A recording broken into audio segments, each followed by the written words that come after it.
Olá a todos, muito boa noite, sejam muito bem-vindos ao primeiro encontro do nosso percurso de leituras do estudo sobre histeria. Hoje, dia 12 de setembro de 2022, estamos iniciando às 19h13. Tudo bom com vocês? Tudo ótimo. Tudo bem, tudo jóia, sejam todos muito bem-vindos. Tenho aqui a Mailan, boa noite, querida. Rodolfo, tudo bom? Sandra, você é de onde, Sandra? Recife. Recife. Rodolfo, do Rio, correto? Rio, correto. Mailan, de onde? Bahia. Bahia. E a Nerilane. Boa noite, Nerilane. Minha querida, tudo bem?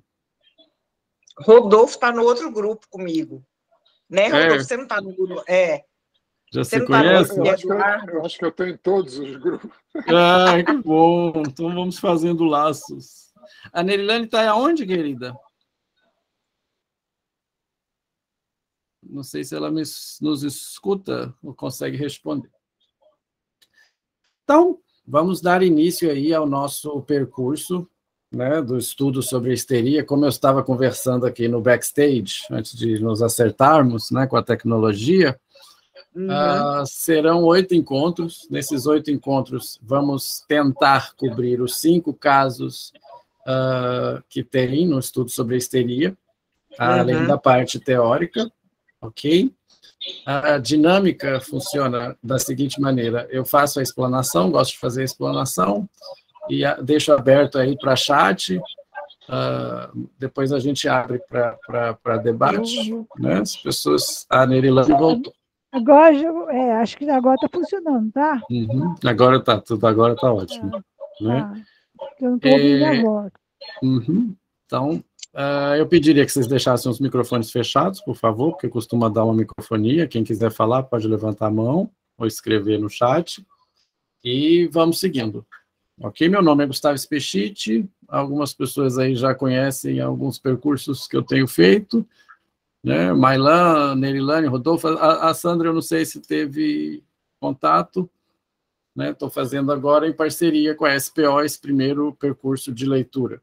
Então, eu sou professor, sou formado em letras, inglês e português, tenho especialização em linguística, fiz alguma coisa na área de literatura, né? Então, as pessoas, às vezes, associam a letra somente ao magistério, né? A sala de aula, mas eu fui para outro rumo, e depois eu fiz metodologia de ensino, dou aula de idiomas há algum tempo, e já faz algum tempo que eu fui para a psicanálise, né? Sou escritor também, né?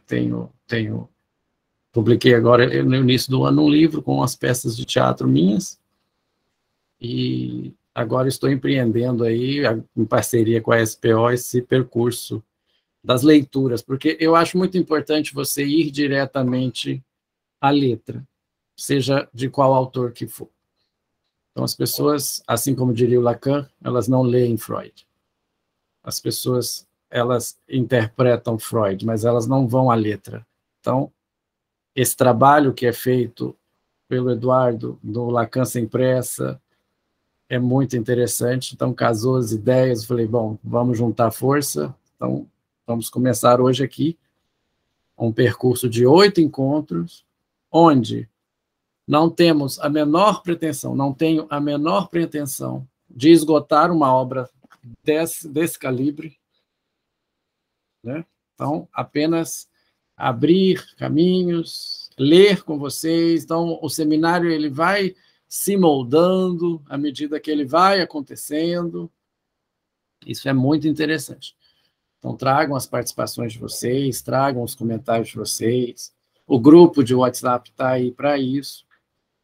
Né? Vamos fomentando entre os encontros, que é isso que produz alguma coisa, mais ou menos como uma análise. Né? Então, você instiga, você deixa a produção acontecer no interstício aí de sessões, né? Então, vai ser, com certeza, uma boa jornada. Ok? Alguém tem algum comentário inicial a fazer? Quer falar alguma coisa antes de a gente iniciar? A palavra está aberta.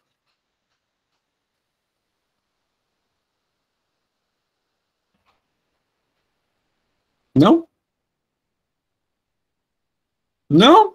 Poxa, sobrei, fiquei no vácuo. Por enquanto não. Deixa você começar aí. Alguma questão de expectativa, eu gosto assim de fazer, né? Chegar já igual aquele professor que já dá matéria e pronto, não é assim.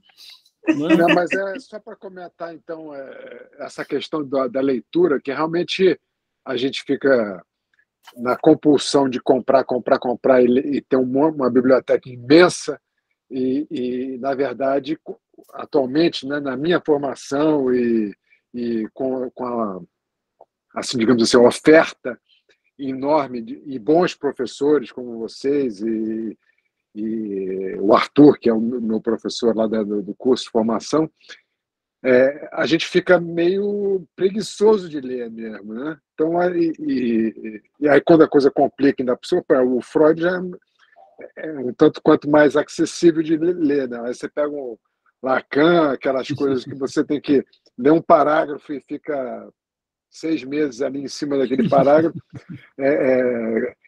Essa coisa de ler e comentar, né? Para mim está sendo uma experiência. Para mim era o que faltava. Que ótimo. Espero que aproveite, então, o nosso encontro. Né? Essa questão da leitura, tem um linguista que chama Roland Barthes, que ele tem a técnica do ler levantando a cabeça, ler em voz alta levantando a cabeça. Quando você lê e levanta a cabeça, você pensa. Então, você transmite alguma coisa. E, realmente, eu concordo com você, Rodolfo, essa demanda, né, de coisas para ler, e às vezes não há tempo de ler tudo, então recorre-se aos meios, né, resumos, isso em toda a área, não é só na área psicanalítica. Nem tudo posso ser, nem tudo posso ter. Então, eu vou na linha, não tentemos apreender tudo, porque isso não é possível, a falta é constitutiva. Eu não vou entender tudo. Não é? É muito difícil você entender tudo. Seja de Freud, seja de Lacan, seja de Kant, seja de quem quer que seja. Eu falo dos 3 que são a minha linha de estudo, são os 3, né? Então já viu como é. Né? Então vamos aos pouquinhos. Eu não tenho pressa, vou roubar aqui o Eduardo Lacan sem pressa, então nós vamos fazer um Freud sem pressa. A gente faz uma divisão, perdão pela voz, por efeito didático, para dividir o tempo. Mas se chegarmos num ponto e virmos que, bom, estamos no 3º caso ainda, mas que está produtivo, não teremos essa celeuma de querer encerrar tudo, porque aqui não é uma universidade, não é um ensino, é uma transmissão. Eu não gosto de ocupar o lugar do mestre. A minha posição é aqui de trazer alguma coisa para vocês e que isso floresça ou se semeie alguma coisa que vocês tragam também, que eu acho que é a essência da psicanálise e a diferença da psicanálise para as outras áreas. Né? Então, sejam muito bem-vindos. Vamos construir este processo juntos. Né? E assim como a gente não se banha no mesmo rio 2 vezes, eu posso repetir esse seminário, essa mesma leitura, de uma outra forma, que não vai ser a mesma coisa. Então, vamos lá. E também pode ter a temporada 2, 3, 4. Eu digo assim, sem pressa, Eduardo que me perdoe, né? É o Freud sem pressa. Né? Então vamos lá, né, Gustavo? Vamos ao que interessa. É sempre bom ter um papinho antes, para não ficar aquela coisa, né? Muito formal. Né? Eu tenho aqui algumas telas para compartilhar com vocês. Qual que é o objetivo de hoje? Então, vou fazer aqui, quem já conhece, que me perdoe, mas eu farei aqui uma cronologia do Freud até o momento que nos interessa, que é o momento do estudo sobre a histeria. Ok? Eu costumo dizer, citando um professor meu, a psicanálise não saiu da cabeça do Freud, né? Assim, de uma hora para outra, né? Caiu um vaso na cabeça dele e ele saiu e eu criei a psicanálise. É um monte de fator, foi uma construção de anos e anos e anos. Né? Até que em 1900 ele lançou a interpretação dos sonhos aí, que considera ele o ponto marco do início da psicanálise, mas a gente sabe que vem um pouco antes, né? Então, eu fiz uma cronologia dele aqui para vocês. Vocês conseguem ver a minha tela? Não, agora sim.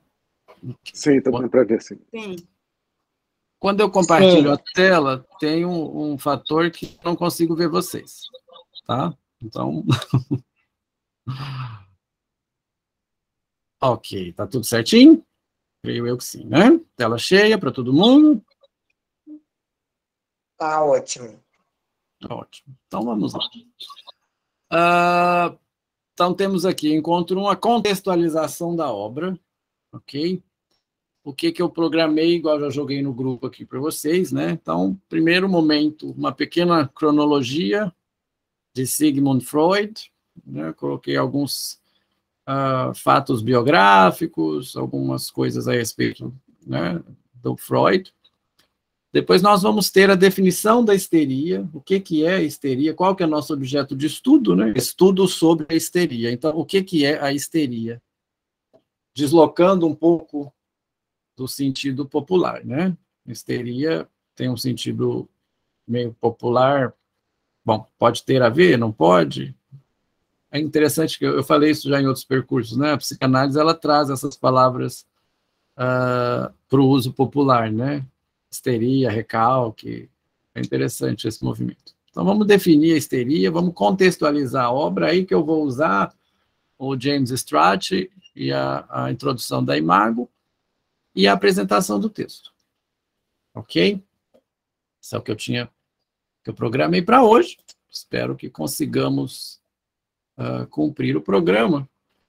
E coloco aqui uma frase do Paul Valéry, né, do escritor Paul Valéry, que está na entrada, no frontispício do Museu do Homem, em Paris.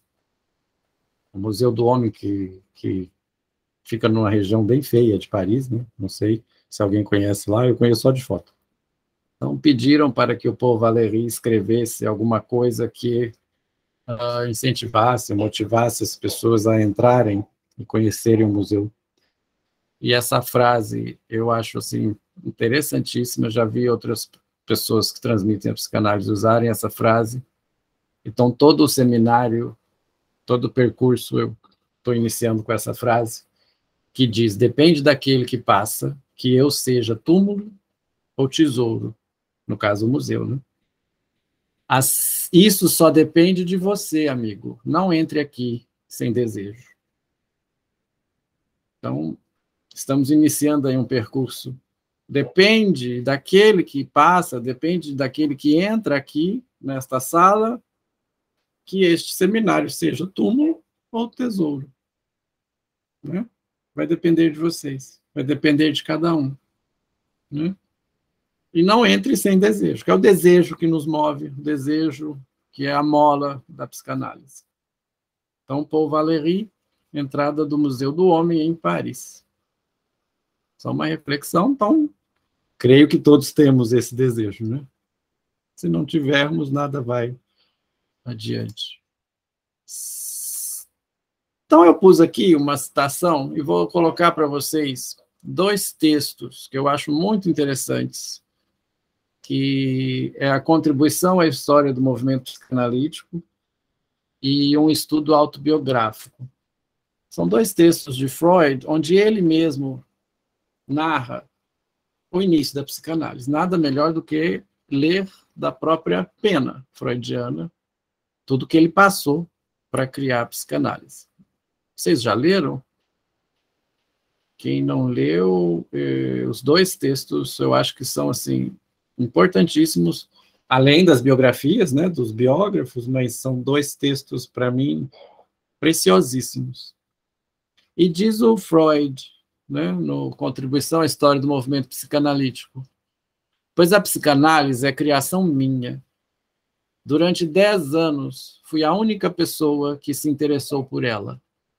E todo o desagrado que o novo fenômeno despertou em meus contemporâneos desabou sobre a minha cabeça em forma de críticas. Vamos nos situar. Estamos em Viena, estudo sobre a histeria publicado em 1895, mas, né, vamos um pouco atrás, né? Na era vitoriana. Imagina o que era falar de sexo ali, né, por exemplo. As ideias que o Freud levantou para sexualidade infantil nos 3 ensaios. Né, dizer que um sintoma sexual reprimido gera um ataque histérico, né? Vocês conseguem? Hoje já é difícil, hoje ainda é difícil, já é não, hoje ainda é difícil. 130 anos de 122 anos, vamos colocar 130 para trás um pouquinho de psicanálise. Imagina para ele o que seria, né, esse fardo, vamos dizer assim, né? E aí Freud rompe com todo mundo, né? Então, eu acho ele inovador a esse ponto. Coloquei uma fotinha dele mais novinho aqui, normalmente é aquela foto dele com charutão, né? Aqui tem um Freud, né, mais novinho. Então, a cronologia, 1856, no dia 6 de maio, que é por isso que se comemora o dia do psicanalista, no dia 6 de maio, nasce Sigismund Shlomo Freud. Então, ele vai mudar seu nome aos 22 anos para Sigmund, mas o nome dele seria Sigismund. Ele tirou o IS, sabe-se lá por quê. Segundo o costume, recebeu também um prenome judaico, né? Shlomo. Veja, Freud ainda era judeu, né? Um judeu falar das coisas que ele falou, né? Nasceu em Freiberg, na Morávia, perto do Império Austríaco. Hoje a cidade se chama Pribor, na atual República Tcheca. Filho de Jacob Freud, comerciante de lãs, e de Amalie Nathanson, sua terceira esposa. Vamos para 1859. A família Freud, então, muda-se para Viena, que era a capital do Império Austro-Húngaro. Eu costumo fazer umas viagens mentais quando eu estou vendo essas cronologias. Vocês conseguem visualizar o que era Viena de 1859? Era o centro, o epicentro cultural da Europa. A Viena de Mozart, a Viena de Salzburg, a Viena que tem essa tradição, não que sejam contemporâneos, mas que tem essa tradição cultural muito forte, né? Então, onde tinha os bailes, os saraus, a sociedade vienense muito rica, né? Então, a família de Freud, judia, mudou-se para Viena, que era a capital do Império Austro-Húngaro, onde se inicia também a Primeira Guerra Mundial. Existe uma nota aqui sobre o que era. Em decorrência do favorável ambiente econômico, religioso, social e de liberdade vigentes, a população judaica de Viena contava com 40.200 pessoas em 1870 e com 147 mil na virada do século. Números razoáveis para a época, né? Entre eles havia homens como Freud e Enze, que mudaram o curso do pensamento ocidental. Podemos afirmar que eram judeus, a maior parte da rica safra de pensadores e artistas que fizeram da Viena do fin du siècle um dos epicentros mundiais. Por isso que eu perguntei se vocês visualizam o que é. A gente vê muito isso em filme, né? Eu vou deixar indicado aqui, não sei se vocês já assistiram, mas se já assistiram, eu posso até mandar o link, assistam novamente, porque vai ter muito a ver com o percurso, é o Freud Além da Alma, um filme do John Huston, com o roteiro do Sartre, com Montgomery Clift, fazendo o Freud. Então, dá-se a ideia do que é a Viena de Freud, né? E a formação intelectual de Freud, né? É importante citar, como eu disse, que a psicanálise não saiu da cabeça dele do nada, né? Então, ele era cientificista, ele era positivista, Freud era um cientista, não esqueçamos que ele era neurologista, né? A ciência é a produção suprema do homem e é a única que pode conduzi-lo ao conhecimento. Então, teve uma eterna luta aí se a psicanálise era ou não ciência, Wissenschaft, né, uma ciência natural, lutou para isso. Depois vamos ver que, né, uma praxis, não uma ciência, mas isso aí é o capítulo 2, dá uma boa discussão, tem muitas pessoas que se debruçam em cima disso, porque Freud era um cientificista, e assim sendo, um positivista. Né? A física era um modelo de ciência. Eu acho que a gente tem uma ideia meio diferente do que é a física, né? O que era para Freud, né? Hoje a gente se assusta um pouco com a física, mas era a ciência de tudo, né? Você pega a teoria das pulsões, por exemplo, é física pura, e eu que particularmente não gosto. Né? Mestre mais próximo era o Meinhardt, Theodor Meinhardt. Quem fez psicologia deve ter estudado Meinhardt, né? Professor de neuropsiquiatria na Universidade de Viena e orientador de Freud.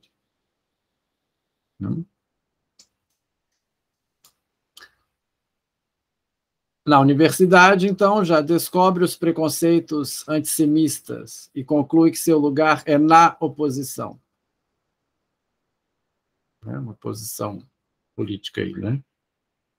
Acompanha os cursos de Franz Brentano, outro importante pensador, professor na área da psicologia. A psicologia também está se formando ali, né? Alguém aqui é da área da psicologia? Você, mas então esses nomes são conhecidos a você, né? Então são nomes importantes aí na área da psicologia, né? Sem entrar aqui no mérito das diferenças, estamos só vendo como que o Freud chegou onde chegou. E diz Freud num estudo autobiográfico: quando em 1873 ingressei na universidade, experimentei desapontamentos consideráveis. Antes de tudo, verifiquei que se esperava que eu me sentisse inferior e estranho porque era judeu. Recusei-me de maneira absoluta a fazer a primeira dessas coisas, se sentisse inferior, tanto que Freud queria ser professor universitário. Até um sonho dele advém disso, que está narrado lá na interpretação dos sonhos.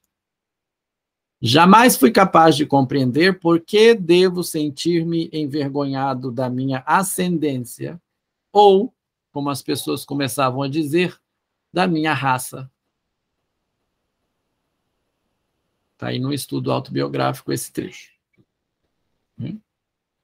Vocês lembram do sonho de Freud, da barba amarela? Que está lá nos três ensaios, ó, na interpretação dos sonhos. Ele queria ser professor, né? E 2 amigos dele também não tinham conseguido a nomeação por serem judeus.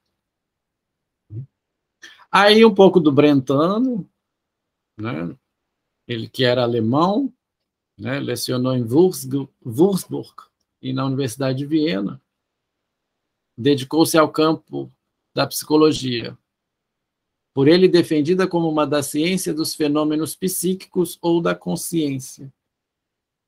Inclusive, foi um dos autores que primeiro menciona essa questão de inconsciente, que o Freud depois vem estabelecer. Tem um texto do Brentano que chama Consciousness on Unconsciousness, consciência na inconsciência. Né? E ele faz uma crítica a Wundt, né? Então, aí o Freud está no meio de todo mundo aí, né? Dentro da universidade, vendo todas essas ideias nascerem praticamente. Né? Veja que todos eles tinham uma barba grande, né? Uma característica física interessante. Tudo bem, gente? Tudo tranquilo? Aí, 1878, Freud, em suas pesquisas no laboratório de Bruck, aproxima-se da descoberta do neurônio, né? Assim denominado em 1891 por Waldeyer, o neurônio. Né? Começa a amizade com o médico Joseph Breuer. Né? Começa a amizade com Breuer nessa mesma época, não vou me alongar muito aqui. Esse é o Breuer, austríaco, publicou o estudo sobre a histeria juntamente com ele, e é dele o caso Anaó. O caso Anaó não é um caso do Freud, né? O caso Anaó é do Breuer. Está aqui, escrito pelo Breuer. Vocês já ouviram dizer que o caso Anaó era do Freud? Esse equívoco é comum, né? Então, vamos ver, né? Deixe-me falar, né? Cala a boca, que quem fala sou eu, né? Chimney, né? Limpeza de chaminé, tudo. Freud só observou isso e veio com as suas conclusões, né?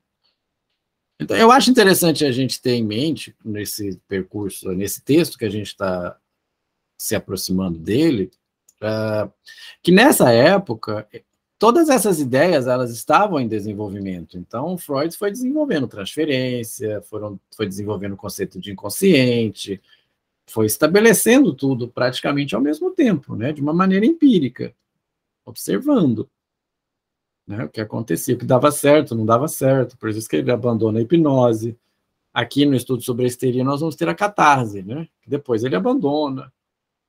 Então, é interessante fazer essa trilha e perceber isso, que todos esses conceitos que hoje tanto discutimos e debatemos estavam sendo todos praticamente observados ao mesmo tempo, né? Em 1885, ele obtém uma bolsa para viagem de estudos e decide ir para Paris, porque ele tinha o desejo muito grande de conhecer o famoso Charcot, né? Que estava tendo um trabalho com as histéricas, as famosas histéricas de Charcot. Nisso eu indico um filme, eu não resisto ter que ficar indicando os filmes. O filme chama Augustine. Tem um filme que chama Augustine, que é uma das pacientes de Charcot, que mostra muito bem como era o trabalho lá, e o próprio Charcot. É um filme mais recente, mas mais recente do que o Freud Além da Alma, né? O filme chama Augustine. Estava na plataforma Globoplay até pouco tempo, agora eu não sei mais onde está, mas que mostra as experiências de Charcot em Salpêtrière. No Freud Além da Alma, vocês podem ver uma encenação de Charcot, muito interessante. E o Freud queria se aproximar disso, ganhou uma bolsa e foi para lá, né? E aí ele observou as manifestações da histeria e os efeitos da sugestão, né? Troca de sintoma, ele começa a perceber que aquilo não tinha causa física, né? Até chega a enfiar no filme, numa cena que tem no filme, né? Colocar uma agulha quente na paciente, que ela não sente dor, né? Paralisias, né? Aqui ele muito estudioso, né? Muito solícito até, mas com alguma coisa se oferece para traduzir as obras de Charcot para o alemão. Freud, um poliglota, se não me engano, falava 5 ou 6 idiomas, não tenho certeza, né? Se ofereceu para traduzir as obras de Charcot para o alemão, né? Então, tem uma nota aqui. Ele provara, por exemplo, a autenticidade das manifestações histéricas e de sua obediência às leis, a ocorrência frequente da histeria em homens, a produção de paralisias e contraturas histéricas por sugestão hipnótica, aí que se troca os sintomas, né? O Charcot hipnotizava e trocava os sintomas de uma pessoa com a outra, que as histéricas eram vistas como fingidoras, principalmente mulheres, né? Histéricos, do grego histéricos, que é útero. Então, os ataques histéricos, as mulheres eram vistas como fingidoras, né? Mas ele provou que existia histeria em homem também, né? E o fato de que tais produtos artificiais revelavam as mesmas características que os acessos espontâneos, que eram muitas vezes provocados traumaticamente. É o que gera isso, o que gera o sintoma, que é o que nós vamos acompanhar na leitura, né? São as descobertas de Freud nesse período. Aqui é um quadro famoso. Essa é dita ser a Augustine, né, uma das histéricas de Charcot, né? E aqui nós temos grandes cabeças da medicina, da neurologia, assistindo aí às encenações de Charcot no Hospital de Salpêtrière, né, que chegavam a ser grandes espetáculos, o que encantou Freud. Esse quadro é bem famoso. Tornei-me aluno ou élève na Salpêtrière, mas, como um dos numerosos alunos estrangeiros, dispensavam-me inicialmente pouca atenção. Certo dia, ouvi Charcot externar o pesar de que, desde a guerra, não tinha tido mais notícias do tradutor alemão de suas conferências. Prosseguiu dizendo que ficaria satisfeito se alguém se encarregasse de verter o novo volume de suas conferências para o alemão. Faltou um espaço. Escrevi-lhe, oferecendo meus préstimos. Ainda me recordo de uma frase da carta, no sentido de que eu sofria apenas de l'aphasie motrice, um xiste, afasia motora, e não de l'aphasie sensorielle do francês, né? Não de afasia do francês. Charcot aceitou a oferta, fui admitido no círculo de seus conhecidos pessoais, e a partir dessa época tomei parte integral em tudo que se passava na clínica. Conseguem visualizar o que significava isso para o Freud? Né? O meio que ele estava? O que mais me impressionou, enquanto privei com Charcot, foram suas últimas investigações acerca da histeria. Algumas delas levadas a efeito sob meus próprios olhos. Ele provara, por exemplo, a autenticidade das manifestações histéricas e da sua obediência, eu acho que eu já coloquei isso, às leis. A ocorrência frequente de histeria em homens, sim, está repetido o slide aí, me perdoem, né? Mas vou terminar aqui. Por sugestão hipnótica, e o fato de que tais produtos artificiais revelaram, até em seus menores detalhes, as mesmas características que os acessos espontâneos, que eram muitas vezes provocados traumaticamente. Tenho que retirar esse slide aqui, ficou duplicado. Era para ser esse aqui. Ça n'empêche pas d'exister. Não deixa de existir. Que não tem explicação, que não tem, o que não existe, né? O que não tem uma certa explicação não quer dizer que não deixa de existir. Ça n'empêche pas d'exister. Muitas das demonstrações de Charcot começaram por provocar em mim e em outros visitantes um sentimento de assombro e uma inclinação para o ceticismo. Assombro, ceticismo, olha o significante disso. Que tentávamos justificar recorrendo a uma das teorias do dia. Tentava achar uma justificativa para as coisas que não encontrava justificativa. Ele se mostrava sempre amistoso e paciente ao lidar com tais dúvidas, mas era também muito resoluto. Foi numa dessas discussões que, falando da teoria, ele observou: ça n'empêche pas d'exister. Então não deixa de existir. Um mote que deixou indelével marca em meu espírito, porque você não consegue ceticismo, né? Porque você não consegue justificar, que você não consegue fazer palpável, não quer dizer que não exista. Ça n'empêche pas d'exister. Alguém já viu um pedaço de pulsão passeando por aí? Deixa de existir? Porque não é palpável? Ça n'empêche pas d'exister. Alguém já viu no cérebro alguma vez, inconsciente, pré-consciente, consciente? Então, estamos lidando com coisas abstratas, mas que ça n'empêche pas d'exister. Né?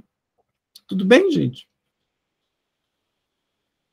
Manifestem-se de vez em quando, porque eu não vejo vocês. Pode dar um ok, alguma coisa assim. O essencial é invisível aos olhos, muito bem. Isso mesmo. Sanem peshpad exister. É essa a ideia. Que é uma expressão, ela é meio difícil de traduzir, mas é isso. Aí o que acontece? 1885, 85, então nós vamos colocar 10 anos antes do volume ser publicado, né? As primeiras experiências de Freud com a clínica da histeria. Né? Desejava estabelecer a tese de que na histeria, as paralisias e anestesias das várias partes do corpo se achavam demarcadas de acordo com a ideia popular dos seus limites e não em conformidade com fatos anatômicos. Representação ou significação do sujeito de linguagem ou inconsciente. Isso aí é uma nota de outro curso. É isso, representação ou significação do sujeito de linguagem ou inconsciente. O que causava aquilo tinha uma característica inconsciente. Então, ele está começando a observar isso. Ok?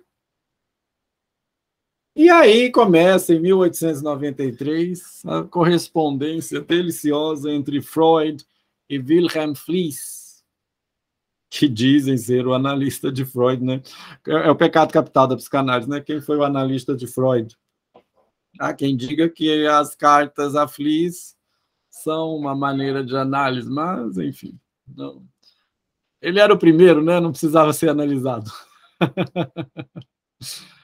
Ele era seu amigo íntimo, né? As cartas foram publicadas bem depois, são uma delícia de ler, não sei se vocês já leram algumas, depois foram publicadas, numeradas, muitas delas quase deixaram de existir, porque o Freud tinha uma mania de rasgar as cartas dele, né? Ele não gostava, rasgava. A Marie Bonaparte salvou grande parte dessas cartas, né? Tanto até do projeto, né? E eles se corresponderam ativamente até 1904. E tinha estudos, né? Ele era médico e era voltado a estudos relacionados à sexualidade. Nunca é demais lembrar, gente, que em psicanálise a gente sabe que sexualidade não é genitália, né?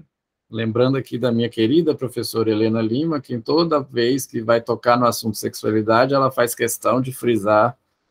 E realmente, sexualidade não é genitália. Né? Isso é básico da psicanálise. Não se esqueçam que uma coisa não tem nada a ver com a outra. Passa pela genitália, mas a sexualidade não é somente genitália. Né? Ato sexual, coito, vamos colocar assim, como ela coloca. Deixar aqui um abraço e um registro da minha grande amiga Helena Lima. E chegamos aqui. 1895, lançamento dos estudos sobre a histeria, juntamente com Breuer. Né? Ele escreve o projeto para uma psicologia científica, que foi publicado depois, em 1950. É um projeto que foi escrito literalmente nas coxas. Ele estava num trem, ele começou a escrever o projeto para uma psicologia científica, não ia publicar. Esse projeto é interessantíssimo de ser lido. Ainda não tive assim, a oportunidade de ler todo ele, mas é muito interessante que ali você já tem todas as ideias começando a ser trabalhadas, inclusive de pulsão de morte, o próprio inconsciente. É um bom trabalho. Então, as ideias de Freud, elas não brotaram de um dia para o outro. Depois elas foram sendo observadas na clínica, como bem sabemos. Em 1896, a relação Freud-Breuer é abalada, como a gente vai ver logo no prefácio do livro. Obrigado, Mailan. Foi Mailan que colocou aqui ou Nerilane? Mailan, né? No grupo As Cartas, né? As Cartas para Freud. É uma delícia de ler. Aqui serão feitas menções a algumas dessas cartas. Né? É uma delícia de ler. Até aí, tudo bem, gente? Manifestem-se, por favor. Tudo bem? E aí, psicanálise, né? Daqui entra a psicanálise. A fase de desenvolvimento que então se seguiu, né? A transição da catarse para a psicanálise propriamente dita, já foi descrita por mim várias vezes, com tantos pormenores, que julgo difícil formular quaisquer fatos novos. O evento que constituiu a abertura desse período foi o afastamento de Breuer do nosso trabalho comum, de modo que me tornei o único administrador de seu legado. Tinham-se verificado divergências de opiniões entre nós numa fase bem inicial, mas não haviam constituído uma base para o nosso afastamento. Eu coloquei um trecho ali depois que o Freud começa a perceber essa questão do sexual. E o Breuer se afastou disso, né? Tanto que no prefácio da segunda edição, o Breuer já fala que ele não participou muito do desenvolvimento dessa teoria. Então, o Freud foi responsável pelo desembolar, né, desvelar de muita coisa. E aí vamos para a etiologia das neuroses. Aprendi, então, por experiência própria, a qual aumentava rapidamente, então tem aí o fator empírico, né, a observação dos eventos. E eu gosto muito do Freud, que quando ele descobre que uma coisa não era exatamente o que ele achava, ele volta lá, escreve nota de rodapé. No 3 ensaios sobre a sexualidade, ele faz muito isso, né? No próprio Interpretação dos Sonhos, então ele está sempre revisitando a sua tese, né? Porque é por causa disso, da experiência, da clínica, do empirismo. Então, aprendi, então, por excelência própria, que não era qualquer espécie de excitação emocional que estava em ação por trás dos fenômenos da neurose. Qualquer espécie de excitação emocional, um pedacinho de pulsão aqui, não sei, deixo aí a interpretação.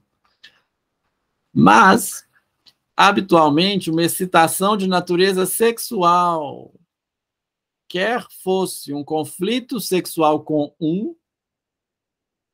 quer o efeito de experiências sexuais anteriores. Ou ver, né? No caso Catarina, aí, ela vê o tio com a prima. Né? No caso Dora, aí, o que a leva a dar um tapa na cara do senhor K não era justamente o que ela achou que fosse. Né? Eu não estava preparado para essa conclusão, e minhas expectativas não desempenharam papel algum nela, pois eu havia começado minha investigação de neuróticos de maneira bem insuspeitável. Então, ele já está percebendo algumas coisas aí que hoje conhecemos bem, né? E vemos todos os dias na clínica. Né? Bom, essa passagem que é interessante. Alguém quer ler? Alguém quer participar lendo? Posso ler, Gustavo. Por favor, bom que todo mundo participa, senão fica só eu falando. Enquanto o olho deixa, eu vou lendo, tá? Um dia, quando eu era ainda um jovem médico residente, passeava com Breuer pela cidade, quando se aproximou de nós um homem que evidentemente desejava falar-lhe com urgência. Deixei-me ficar para trás.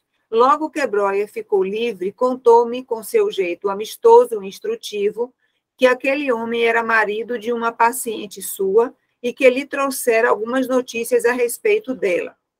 A esposa, acrescentou, comportava-se de maneira tão peculiar em sociedade que ele fora levada para tratamento como um caso de doença nervosa. Concluiu ele. Estas coisas são sempre secrets da alcove. Perguntei-lhe assombrado o que queria dizer e respondeu, explicando-me o termo alcove, leito conjugal, pois não se deu conta de quão extraordinário o assunto de sua declaração me parecia. Freud, 1914, páginas 23 e 24. Isso é a citação, né, conseguem perceber a ironia dele e a importância desse trecho aqui, Secret d'Alcove, né? Secrets d'Alcove, em inglês.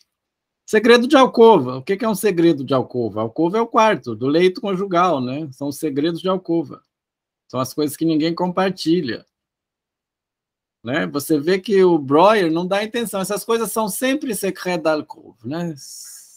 São sempre. Então a gente já percebe aí que tem alguma coisa aí na sexualidade. Por que não pode falar? Né? Perguntei-lhe assombrado o que queria dizer e respondeu explicando o tema o leito conjugal. Bom, a esposa comportava-se de maneira tão peculiar em sociedade, né? Era segredos de alcova. Aí ele já começa a ver, tem alguma coisa aí. Aqui em Minas, tem angu, tem caroço nesse angu. Conseguem perceber isso aí?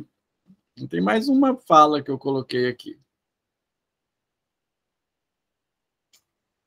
Está um pouquinho maior, mas pode ler, por favor? Leio. Alguns anos depois, numa recepção em casa de Charcot, aconteceu-me estar de pé perto do grande mestre, no momento em que ele parecia estar contando a Boardel uma história muito interessante sobre algo que lhe ocorrera durante o trabalho do dia. Mal ouvi o início, mas pouco a pouco minha atenção foi se prendendo ao que ele dizia. Um jovem casal de um país distante do Oriente, a mulher, um caso de doença grave, o homem impotente ou excessivamente desajeitado. Impotente, então, vejam, impotente, né? Tâchez donc, né? Ouvi Charcot repetindo, Je vous, eu lhe garanto, você conseguirá. Boardel, que falava mais baixo, deve ter externado o seu espanto de que sintomas como os da esposa pudessem ter sido produzidos por tais circunstâncias, pois Charcot, de súbito, irrompeu com grande animação. Pode ler a tradução. Mas nesse caso, a coisa é sempre genital. E cruzou os braços sobre o estômago, abraçando-se a si mesmo e pulando para cima e para baixo na ponta dos pés várias vezes, com a animação que lhe era característica. Eu consigo imaginar a cena, não sei vocês, né? Aí ele fez, Madame, c'est toujours, genitel, aquela coisa francesa, mas continua. Ou seja, todo mundo ouviu também, né? Sei que por um momento fiquei quase paralisado de assombro e disse para mim mesmo, mas se ele sabe disso, por que não diz nunca? Mas a impressão logo foi esquecida. A anatomia do cérebro e a indução experimental de paralisias histéricas absorviam todo o meu interesse. Freud, 1914, página 24. Vejam, então, como ele está atento a coisas que o Breuer talvez não estivesse interessado, mas que não falava. Então, ele se atreveu a falar. Né? Eu fico imaginando, né? C'est toujours la chose génitale, aquela coisa bem Lacan, né? Pegar o jeito Lacan de falar, brincando.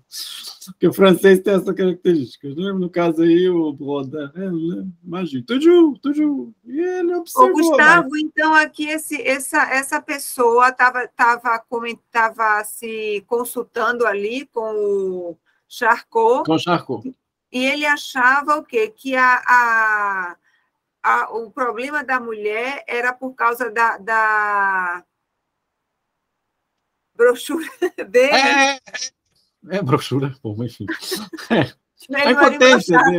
A impotência dele, né? Não era imbrochável. Né? Esquece, deleta. Sim. Então, olha o inconsciente. Brincadeira. Então ele estava dizendo que ele estava corresponsabilizando o problema da esposa a impotência dele. Ele já via alguma relação sobre ele já via alguma relação.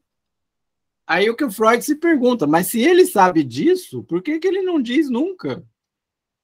Ele já, vamos colocar assim, vamos colocar na linguagem, ele já matou a charada, então por que ele não pega e fala, gente? Aqueles ataques estéreos que a gente está vendo lá na Salpêtrière tem uma etiologia sexual, por que ele não diz nunca? Tá. É exatamente isso. Em casa de Charcot, imagina a cena. Eu trouxe esse trecho que foi trazido numa aula e me chamou bastante atenção. Então, eu gosto de compartilhar para ver essas coisas, né? Esses pedaços de narrativas freudianas que às vezes não são muito citadas, são esquecidas, mas vejam, estava aí, né? E tem mais. Já que acabou? Acabou não. Tem mais. Por favor. Meu Deus, cada hora mais você diminui a letra, meu Deus. Você quer que alguém quer ler, Rodolfo ou Sandra? Alguém quer ler, gente? É porque eu sou metida mesmo, viu? Eu gosto de circular a palavra quando é assim no Meet. Quando é no YouTube só não tem como, né? Não, Gustavo, ninguém se interessou. Vamos lá. Um ano depois, iniciara a minha carreira médica em Viena como professora adjunto de doenças nervosas e em relação a tudo o que dizia respeito à etiologia das neuroses. Vamos lá.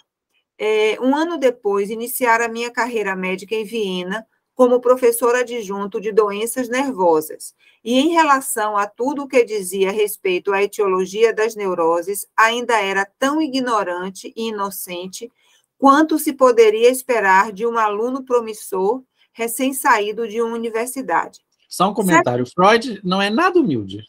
Não. Ele fala que é, mas você vê alguma coisa na entrelinha aí, né?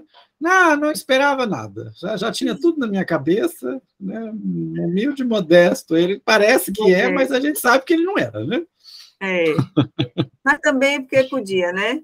Certo dia, recebi um recado simpático de Krobach, pedindo-me que visse uma cliente sua a quem não podia dedicar o tempo necessário por causa de sua recente nomeação para o cargo de professor universitário. Cheguei à casa da cliente antes dele e verifiquei que ela sofria de acessos de ansiedade sem sentido e só conseguia se acalmar com informações precisas de onde se encontrava o seu médico a cada momento do dia. Só um ponto, espera aí. Conseguem ver a transferência aí? Sim, claramente. Tem um quê de transferência aí. Mas ele ainda nem sabia o que era. Sim.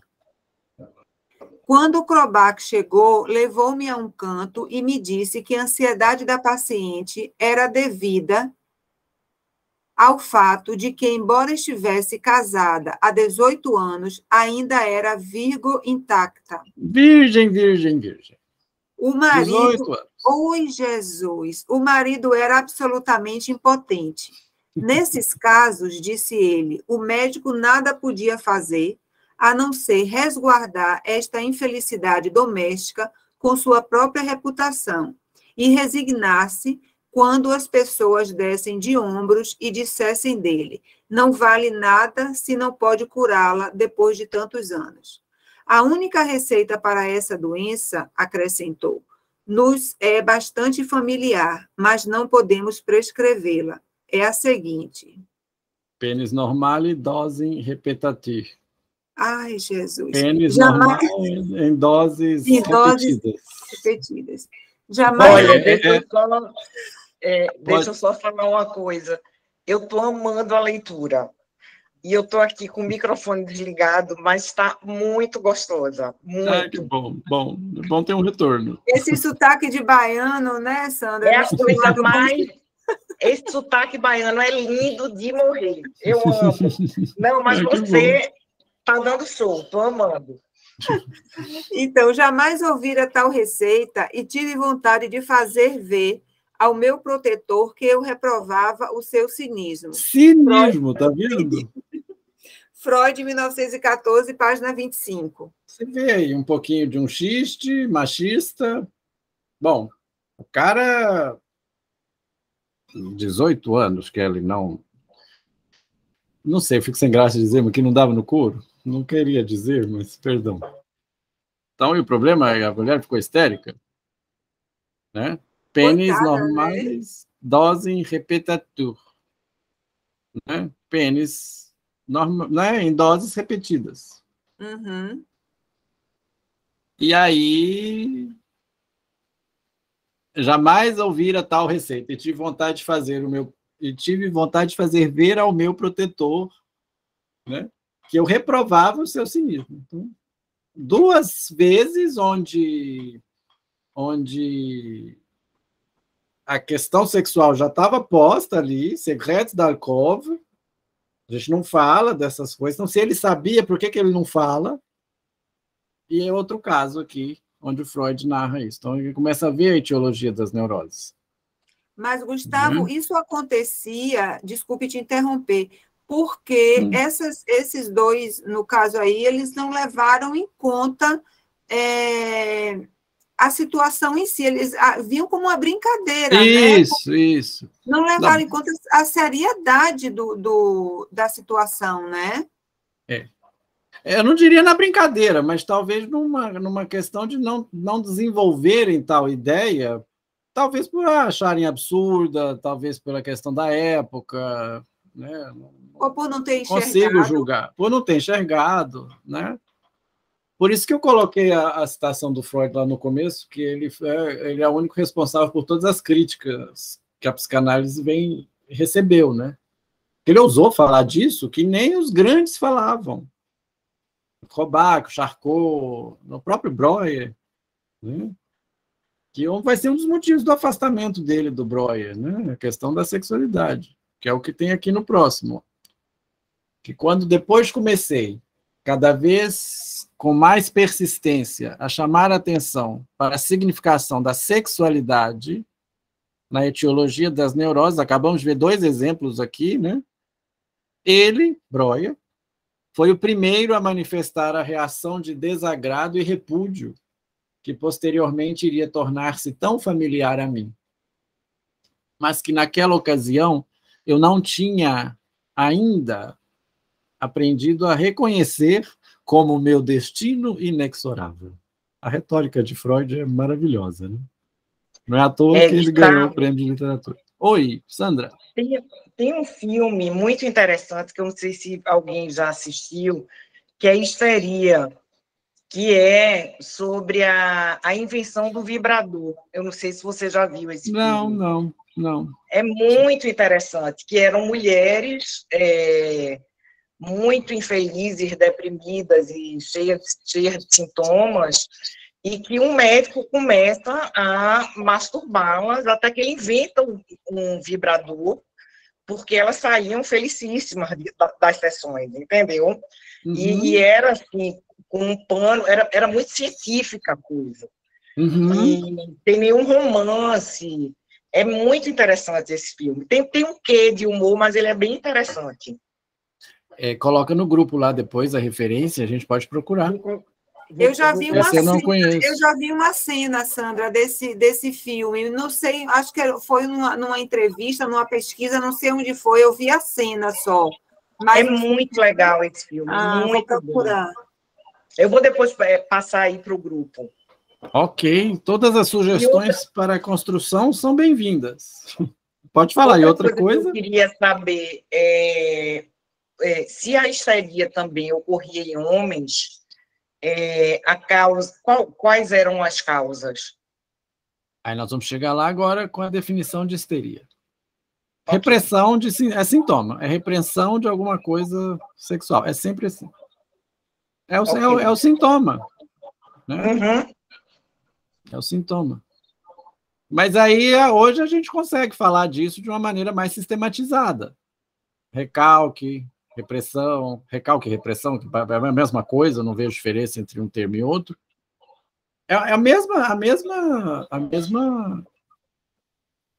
motivo, Sandra, não é? Uhum. Consegue perceber? Só que para o homem vitoriano, às vezes, era um pouco mais fácil, né? Vem a repressão muito grande da sexualidade feminina. Sim. É a repressão muito grande da sexualidade feminina. Por isso que eu perguntei se vocês conseguem vislumbrar o que era a Viena da época de Freud, onde ele está traçando essas ideias todas, a própria Paris de Charcot. É bem interessante fazer essa volta ao tempo. E hoje nós temos, eu coloquei aqui algumas coisas dos novos sintomas, que a histeria ela se desenvolve, né? No homem tinha um outro nome. Não sei se vocês já ouviram falar da neurastenia. Sim. Hoje nem usa mais, penso, né? Nós temos aí a neurastenia, né? Então, temos que falando assim da área da psicanálise, né? Que é diferente da sexologia e das outras coisas. Isso aí é claro para todo mundo. Isso aí é claro para todo mundo. O efeito aí do que você fala do vibrador é interessante. Porque é uma coisa bem... O filme é bem humorado, na realidade. Ele é um filme leve, engraçado. E de um assunto sério, né? Não é, exatamente. Mas o que nos leva a uma discussão, que a gente pode até ter em outro momento, de quanto que falar de sexo ainda é tabu. Provoca riso, provoca vergonha. Sim, sim. Imagina isso na era vitoriana. Não, eu não consigo imaginar como seria para uma mulher existir naquela época. Eu não sei se vocês têm interesse na teoria de Foucault, né, da sexualidade. Tem A História da Sexualidade, volume 1, que é A Vontade de Saber. Ele fala muito disso, da questão do não se reprimir. Né? O Foucault falava que não se devia reprimir. E a repressão é o que provoca o sintoma histérico, ou qualquer sintoma, como a gente bem sabe. Então, ele até cita muito Freud. É bem interessante. Podemos prosseguir? Ótimas participações. Rodolfo e Nerilane estão aí? Então, o que eu coloquei aqui? Vocês vão entender, sim. Tranquilo, QAP, QSL, né? Linguagem do rádio, não está na escuta. Então, vamos lá, gente. Eu gosto de dar, eu gostei de fazer esse trabalho introdutório, e aí agora a gente vai atacar o nosso ponto. Não adianta nada eu virar para vocês, gente, vamos abrir o livro na página tal, com essa coisa didática, sem situar onde é que a gente está.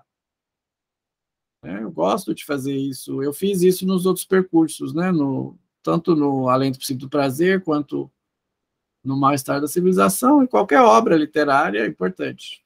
Queria que vocês visualizassem comigo o que era Freud. E interrompi aqui, né? Depois nós sabemos que tem a interpretação dos sonhos, e a coisa foi desenvolvendo, mas eu parei o corte aqui, porque é onde nos interessa, que é a época que estamos aqui. E aí vamos definir histeria. O que é uma histeria? Né? Eu coloco os verbetes. Eu uso muito Laplanche-Pontaly, um dicionário de psicanálise é essencial. Essencial.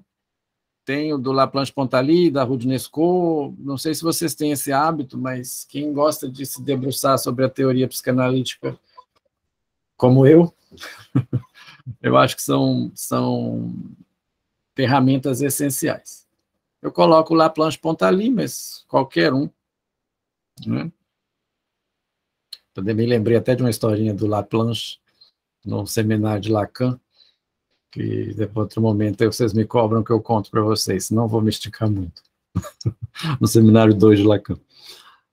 Então, visitemos o verbete histeria. Vamos definir a histeria, né? Histeria, né? Hysteria, em inglês, histeria ou histerismo, em espanhol, histeria ou histerismo, italiano. É a questão do termo que eu falei, fulano é histérico, né? Fulano é que a gente tem que tomar cuidado com isso, repito, né? Esses termos. Fulano é perverso, fulano é histérico, né? A gente, na posição de psicanalista, a gente tem que tomar cuidado com os termos que a gente usa, né? O que é uma histeria? Fulano é neurótica. Neurótica. Todos somos, né? Então, temos que escolher neurótico, psicótico ou perverso, não há dúvida que todo mundo é neurótico, né? Então, vou deixar a palavra em aberto. Eu gostaria, se quiser escrever, se não puder, o que vocês entendem por histeria? Porque como vocês definiriam histeria de uma maneira direta, curta?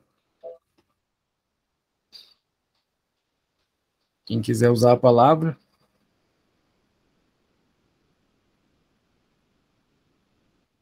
Uma pergunta fácil, né, Gustavo? Você também?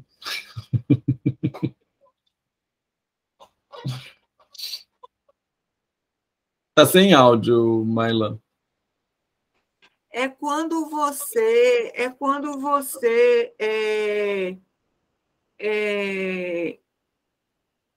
bota alguma coisa. Vou tentar explicar com as palavras bem, tá? Claro, a ideia é essa. É quando você mostra no físico o que tá ali dentro, dentro de você. Uhum. Exato. Maneira curta e direta. Sabe quando a gente fica com o olho pulando? Nesse cantinho do olho, fica assim. Isso é uma conversão histérica. É exatamente isso. Seu corpo manifestando alguma coisa interna que está querendo vazão. Vocês que acompanharam, acho que todos vocês, não sei se a Sandra acompanhou, senão eu posso mandar para você a minha explanação sobre a pulsão. Há uns dias atrás. Não.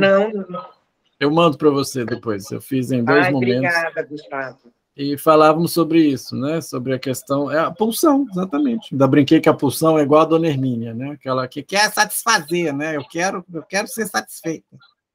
Não, e você falou agora do tique no olho, eu cheguei na minha análise, acho que há umas 3 semanas, e eu disse, eu estou numa histeria, estou cheia de tique, meu olho está tremendo. E aí ele disse, meu psicanalista, nossa, Sandra, está tão grave assim. Está tão grave assim?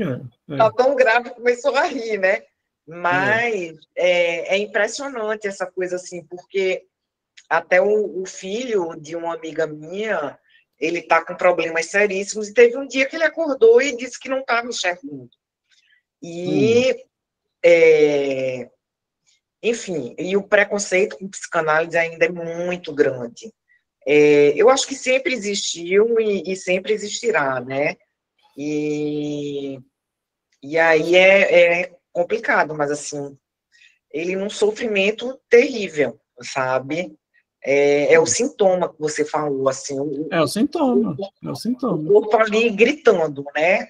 Então, quando você histeria, eu acho que inclusive quando a gente não consegue nomear o que a gente está sentindo, porque às vezes nem sabe o que é que está sentindo, o porquê de estar tendo algumas coisas, né? Muitas vezes a gente não sabe. E aí é aquela coisa que, para mim, o corpo fala. Ele sempre dá um sinal. É a ansiedade, a angústia. Lacan vai falar que a angústia é o único sentimento que não disfarça. Né? Então, é a angústia, exatamente. A angústia é o único sentimento que não disfarça. Então, é exatamente isso. É a histeria. Conversões histéricas. Aí nós vamos ter vários tipos de histeria, né? Então, é exatamente isso. É porque essa questão do olho pulando é um pouco... todo mundo passa por isso, mas às vezes a gente nunca sabe a explicação, né? Mas Aí, nos casos mais extremos, igual nós vamos ver aqui, cegueiras, as coisas que observamos no Charcot, né? É exatamente isso. Que o Freud descobriu que tem origem sexual. Né?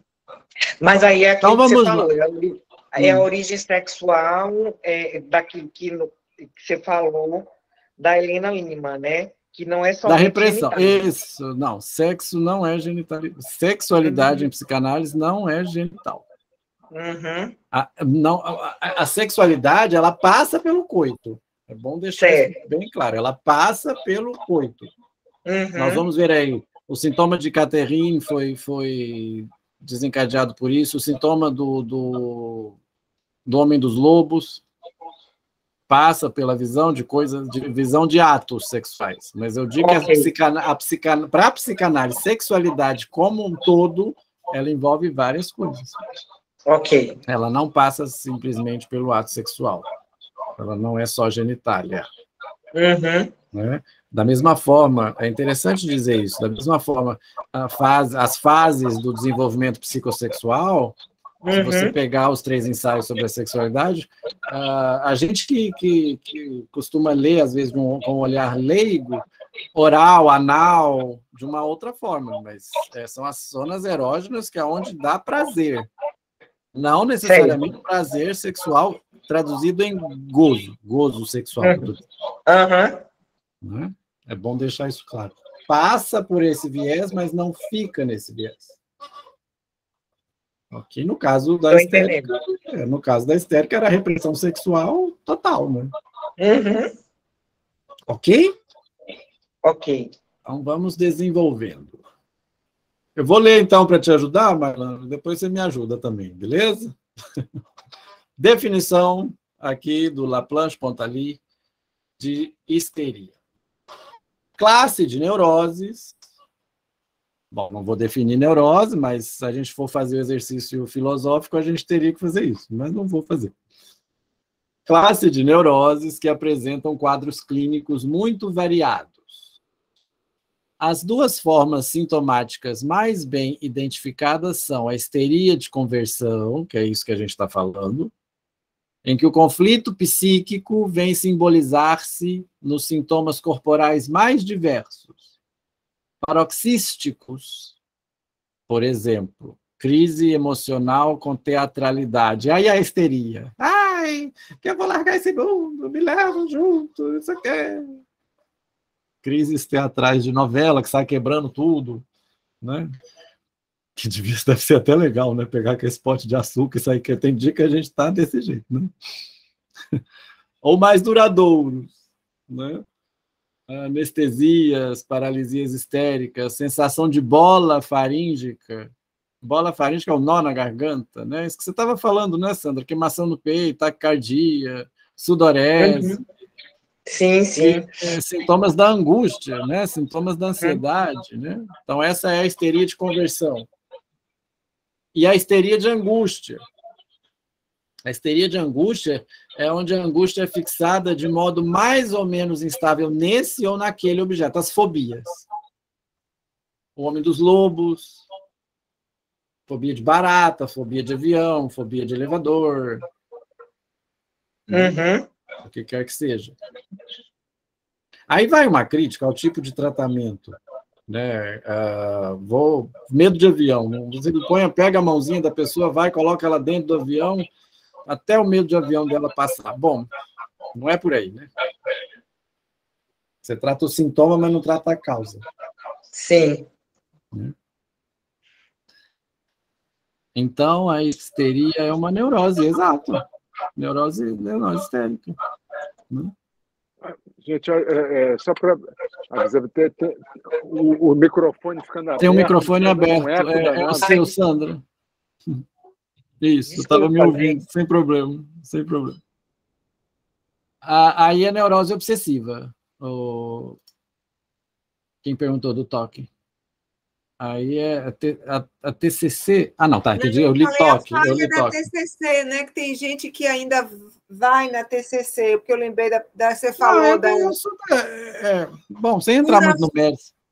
Sem entrar muito no mérito, é porque eu li toque. Eu estou sem óculos, eu li toque. Aí eu ia falar que toque é neurose obsessiva, aí é outra história. Eu acho o seguinte: se acha alívio terapêutico, o que quer que seja, eu não sou muito assim, isso que tem que é melhor que isso, não critico, eu não falo do lado, não posso falar como psicólogo, porque eu não sou psicólogo, né?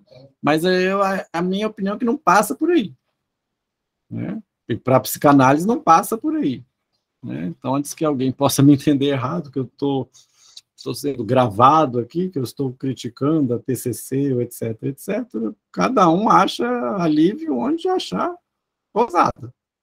A gente sabe que a psicanálise não é para todo mundo, porque nem todo mundo aguenta a psicanálise, né? Mas vamos lá.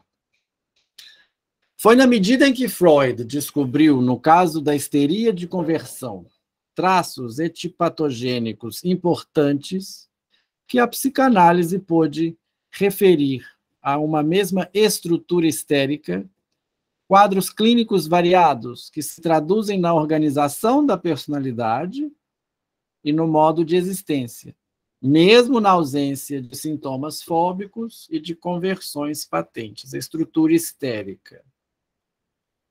A estrutura histérica é importante. É o discurso da histérica, do Lacan. Eu não vou entrar nesse mérito. Você tem que estericizar o discurso para sair daí alguma coisa, na análise. O Lacan que há dentro de mim não fica calado. Noilan, você me desculpa. Pretende-se encontrar a especificidade da histeria na predominância de um certo tipo de identificação, palavra-chave aqui, importante aguardar, e de certos mecanismos, particularmente o recalque, muitas vezes manifesto. E no aflorar do conflito edipiano, que se desenrola principalmente nos registros libidinais fálico e oral. Dá para trabalhar muita coisa aqui na definição de histeria, mas é só um panorama. Ok? Para onde nos interessa? Histeria de conversão. Né? Histeria de conversão é o que nos interessa aqui. Né? Registros libidinais fálicos e orais é o que nos interessa aqui. E vamos lá, a noção de uma doença histérica é muito antiga, visto que remonta a Hipócrates. Sua delimitação acompanhou as metamorfoses da história da medicina. Neste ponto, nada mais podemos fazer do que remeter o leitor à abundante literatura existente sobre a questão, né? As doenças atribuídas à histeria, que eram as doenças, atribuídas ao útero, possessões demoníacas, davam-se banhos de vapores para acalmar os ânimos, essas coisas que a gente já viu em filmes, né? Questão das paixões, né? Então, há vários fatores aí históricos da histeria. Que no fim do século XIX, particularmente sob a influência de Charcot, chegamos onde nos interessa, o problema colocado pela histeria ao pensamento médico e ao método anatômico-clínico reinante estava na ordem do dia. Muito esquematicamente, podemos dizer que a solução era procurada em duas direções. Ou, na ausência de qualquer lesão orgânica, referir os sintomas histéricos à sugestão, à autossugestão e mesmo à simulação, que eu falei que as histéricas eram as fingidas, né? Linha de pensamento que será retomada e sistematizada por Babinski. Ou dar à histeria a dignidade de uma doença como as outras, com sintomas tão definidos e precisos quanto, por exemplo, uma afecção neurológica, trabalhos de Charcot, né, que a gente viu aí que ele fazia, que encantou tanto a Freud, nas palavras do próprio que seguimos na primeira parte. O caminho seguido por Breuer e Freud, e em outra perspectiva por Janet, nas considerações iniciais nós vamos encontrar esses nomes, tá? Sobre histeria, nós vamos encontrar esses nomes. Levou-os a ultrapassar essa oposição.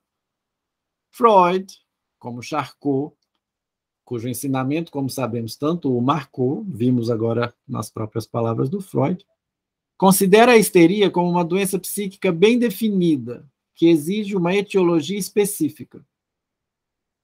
Por outro lado, procurando estabelecer um mecanismo psíquico, ligou-se a toda uma corrente que considera a histeria uma doença por representação. Como sabemos, o esclarecimento da etiologia psíquica da histeria é paralelo às descobertas principais da psicanálise, é o que eu falei com vocês, né? Tudo acontece, assim, simultâneo, né? Inconsciente, fantasia, conflito defensivo e recalque, identificação, transferência, etc. Tudo isso está sendo sistematizado ao mesmo tempo, né? Na esteira de Freud, os psicanalistas não cessaram de considerar a neurose histérica e a neurose obsessiva como as duas vertentes principais do campo das neuroses. Tem uma nota aqui embaixo. será necessário admitir como entidade específica uma psicose histérica que apresente especialmente alucinações, muitas vezes visuais, vividas de forma dramática? Não, perdão, era uma pergunta. Por isso que eu gosto do espanhol, me remeti aqui agora. Se o espanhol tivesse uma pergunta, eu já saberia aqui no começo. Será necessário admitir como entidade específica uma psicose histérica que apresente especialmente alucinações, muitas vezes visuais, vividas de forma dramática? Freud, pelo menos a princípio, fazia disso um quadro à parte. A psicose, o delírio, isso que a gente bem sabe. E diversos casos de estudos sobre a histeria levantam para o leitor esse problema nosográfico. No próprio texto, ele coloca essa questão. Voltando aqui. O que não implica que, como estruturas, elas não possam combinar-se neste ou naquele quadro clínico. Essa questão do diagnóstico também é delicada, né? A estrutura do sujeito, como diz o Alexandre Simões, estrutura do sujeito e estrutura no sujeito.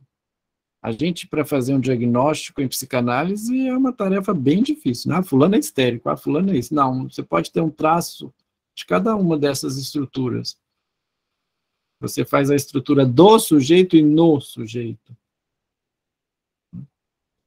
Freud relacionou com a estrutura histérica, né, dando-lhe o nome de histeria de angústia, um tipo de neurose cujos sintomas mais marcantes são as fobias. Aí continua o texto sobre a histeria de angústia.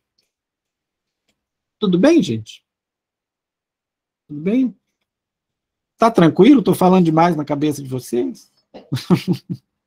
Tá ótimo, Gustavo.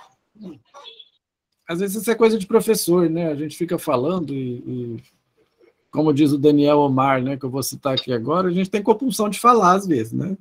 Se deixar, fala a noite toda. Aqui eu peguei dele esse esqueminha, onde o que é a histeria na psicanálise, né? A experiência de Salpêtrière, que a gente falou, os estudos sobre a histeria, que é o nosso objeto de leitura, os textos dos manuscritos Afflis, que agora estão lá no grupo, algumas cartas vão ser mencionadas pelo Stretch aí no histórico do estudo sobre a histeria. Temos o caso Dora, né, o famoso caso Dora, que tem várias leituras, e cada vez aparecem mais leituras. O próprio Freud revisitou o caso Dora várias vezes para tirar a meia-culpa dele, de onde que ele errou, né, com a transferência, é um caso de histeria. Né? Talvez porque o senhor K fosse impotente. Na verdade, ele era, né? Fantasias histéricas e sua relação com a bissexualidade. Tem o caso do Freud também, que é o caso da jovem homossexual, perdão, cometi um ato falho aqui. O caso da jovem homossexual, vocês já leram? Onde a moça se enamora de uma outra moça de eu gosto, como é que é o termo? É de reputação duvidosa. Né? E o pai vê aquilo, lança um olhar para ela de repreensão e isso a leva a pular nos trilhos. Né?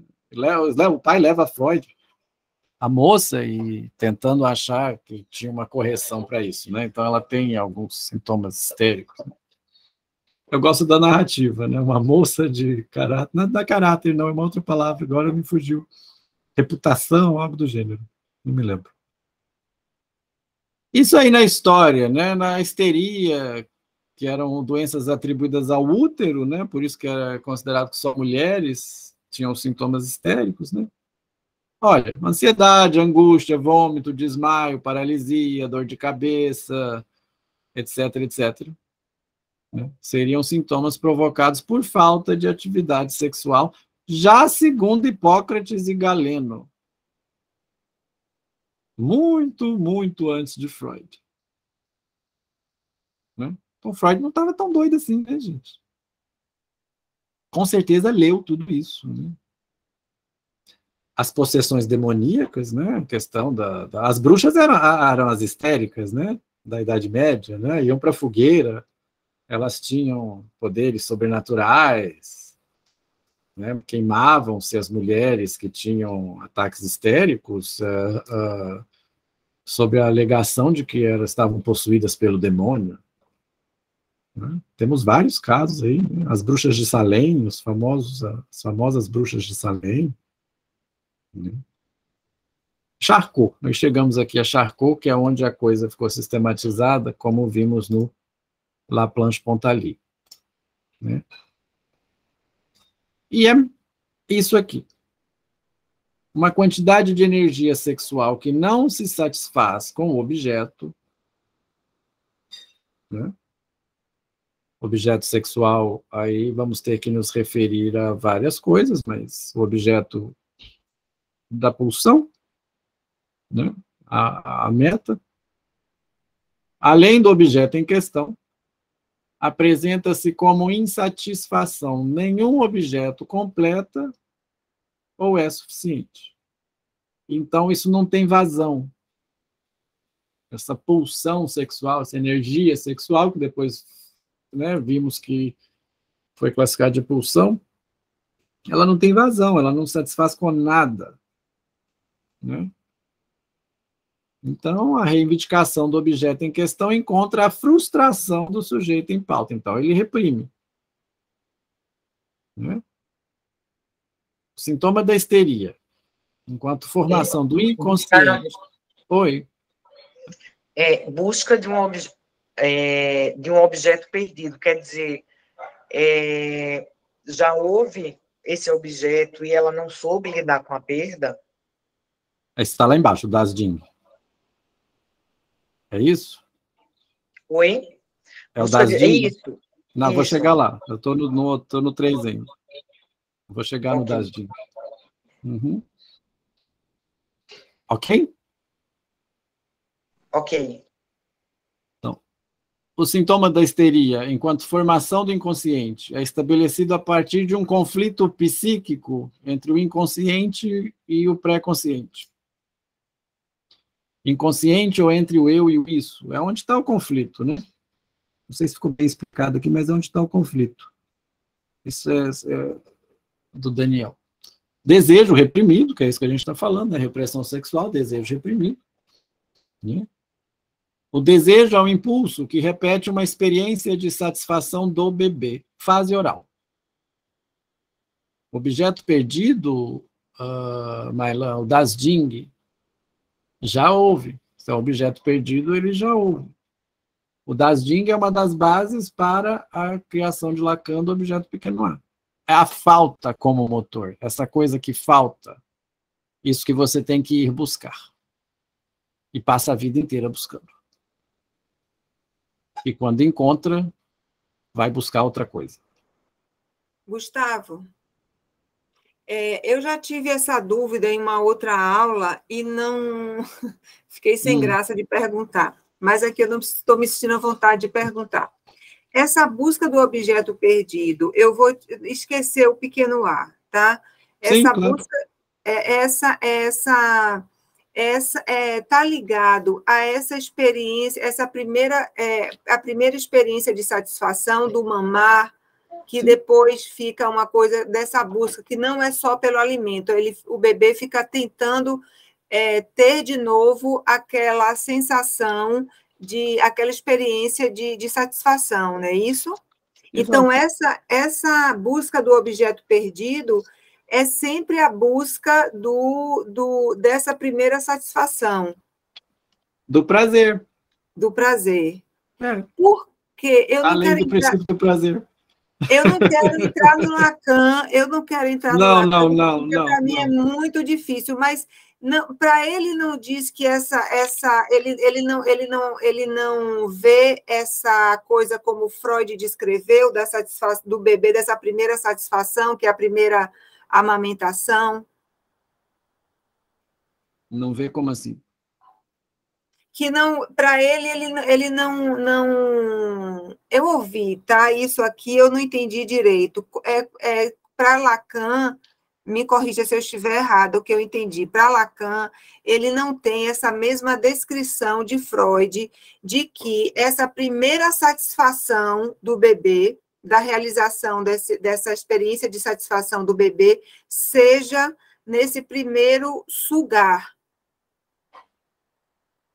É difícil explicar assim, em pouco tempo, essa diferença. Então, não explique, para não atrapalhar a aula. Não, mas eu vou dizer. Não é difícil explicar com detalhes. Porque, para Lacan, o sujeito está inserido na linguagem. O sujeito só se constitui a partir do momento que ele está inserido na linguagem. E a questão é que ele reivindica a mãe, essa mamada, que você está dizendo. Ele abre a boca e chora. A fase oral, é uma questão da fase oral, é a mesma coisa. A busca de um objeto perdido aí, é essa coisa que sempre falta e que, se for preenchida, ela acaba, essa falta como motor.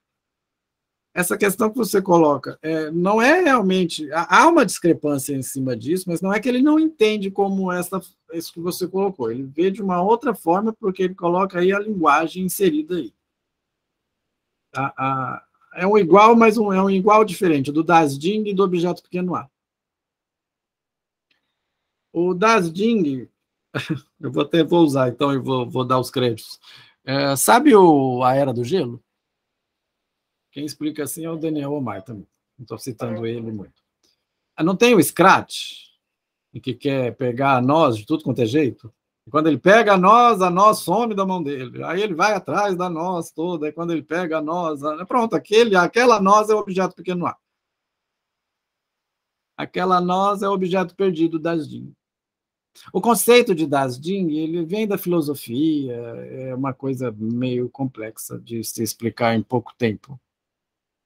Mas o que coloca-se aqui que está em jogo, que a histeria, ela vai por essa busca desse objeto, dessa satisfação que foi encontrada, e essa falta, a falta como motor, a falta como buraco. Ok? Muito bem.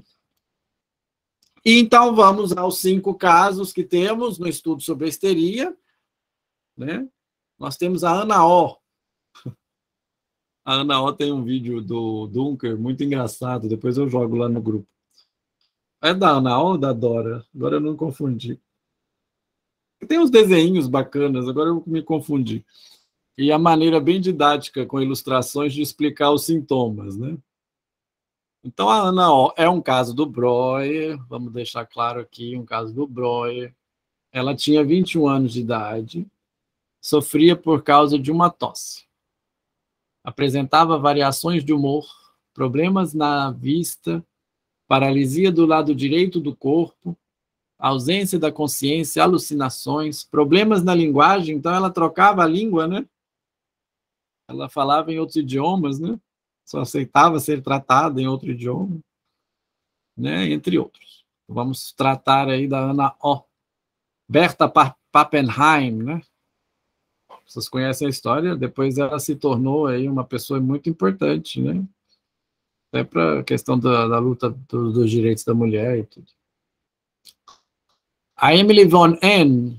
tinha 41 anos, era viúva e apresentava vários sintomas psíquicos, como angústia, depressão e fobias. A Miss Lucy tinha 30 anos de idade, tinha rinite crônica, que tá com o nome científico, né? Perda completa do olfato, ela estava de Covid. Perdão pela piada, não resisti. Aí, ao mesmo tempo, ela sentia 2 cheiros estranhos, então era uma ambivalência aí, né? Depressão, cansaço, perda do apetite, ela perdeu o apetite, perdeu o olfato. Hoje ela está de Covid. Ela não está de histeria, não. A cabeça pesada, olha aí os sintomas, que às vezes podem ser sintomas cotidianos, né? Nossa, até hoje. E não podia fazer nenhuma atividade. Estava de Covid. Dona Miss Lucy aí, minha filha, se estivesse no século XXI, brincadeiras à parte. A Catarina, eu gosto da narrativa da Catarina, porque o Freud a atendeu quando ele estava de férias nos Alpes, né? Então ela chegou e perguntou: o senhor é médico? Ele: como percebe isso? Então já vai uma questão de transferência, né? O senhor é médico? Como sabes? Aí ela conta todo um caso para ele, que nós vamos chegar lá, né? Inclusive, é um dos casos, é um dos 5 mais curtinho, é o da Catarina. Mas muito rico para discutir bastante coisa. Então, ela sentia-se sufocada, angustiada, expressava medo em seu rosto. Então, ela falava que tinha uma pessoa que estava perseguindo-a, e essa pessoa tinha uma cara feia. Aí ele vai descobrir que, olha o spoiler, mas eu estou levando em consideração que vocês já conhecem os casos, que o tio estava com a prima, ela viu o tio copulando com a prima. Né? Depois vamos saber que não era o tio, era o pai. Né? Então, olha a questão sexual aí presente. Né? Ela tinha todos esses sintomas, né? Padecia de peso nos olhos, na testa e não podia respirar. E o Freud a atende nos Alpes suíços de férias. Né? Caso Catarina. Se alguém, porventura, não leu nenhum dos 5 casos do estudo sobre a histeria, recomendo que comece pelo Catarina. Ele é mais curtinho. Faltou um E aqui no meu título também, perdão. Elisabeth von Arx tinha 24 anos de idade, padecia de violentas dores nas 2 pernas, perdão, tá errado aí também, nas usas pernas, Gustavo? E dificuldades para caminhar. São 5 casos que vamos tentar cobrir. Espero que consigamos. Né? E aqui há uma ponte, aí eu vou deixar uma tarefa de casa para vocês, que eu já havia deixado aí no grupo, que é a questão da leitura da introdução do James Strachey sobre os estudos sobre a histeria. As notas do James Strachey, digo e repito também várias vezes, são de muita utilidade, porque elas são históricas, e ele estava lá no momento. Ele estava vendo isso acontecer. Essa questão de edição de obra de Freud, estamos tendo aí uma enxurrada de novas edições. Eu uso a da Companhia das Letras nos meus trabalhos, mas eu sempre tenho em vista, em mãos, as outras. As da Imago, até não existir as outras, que formou um monte de psicanalista, todo mundo leu pela Imago, pela Moruto, da Espanha, então são as edições que elas merecem um pouquinho mais de carinho. Tem muita gente menosprezando aí, e isso é um desabafo meu aqui no finalzinho, tem muita gente menosprezando as edições da Imago. Eu, sinceramente, não acho isso bacana. Né? Diz o James Strachey, lá no princípio do livro, daquelas notas, ele vai fazer... Gostaria muito de poder ler, de ter tempo de ler com vocês, mas não vamos ter esse tempo. Ele faz a relação dos estudos da histeria com a psicanálise, ele conta toda essa história que eu contei para vocês de maneira mais detalhada, sabe? Então, é bem interessante. Então, qual que é a relação desses estudos com a psicanálise? Eu poderia ler para mim, mas lá a voz já está sumindo. Sem querer abusar, mas já abusando. Posso. Relação dos estudos com a psicanálise. James Strachey, Gustavo? Strachey. Strachey. Ou Strachey, se alguém preferir. Os estudos, a minha primeira graduação foi letras, viu? Ah, que legal.